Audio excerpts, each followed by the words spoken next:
Okay, so hi guys, I have some pocket knives I want to show off. I'm missing two, and I'm going to start with the weakest one. It is weak. It was my first pocket knife just for training. And if you want to send me any, go ahead. So here it is. I got the main knife, which is dull. I can go like that and I don't have a cut. And you have the nail thing where you put like a nail file. And then you got the bottle cap opener. Well, it's just horrible. It broke last time. So I had to get the same one off eBay. And it was $40. I know, the cheapest one was $40.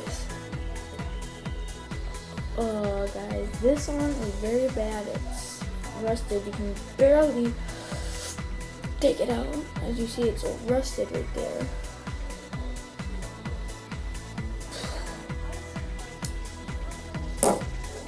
Yeah, and this, I have a green one without the shell, as I'm about to show right now. Like this, so the main things are the knife, right here. Sharp, kind of. And you got axe. And then you got the wood cutter right here. And this knife I'm about to show you, it's amazing. Yeah, and I have two other red ones I'm gonna find tomorrow for part 2.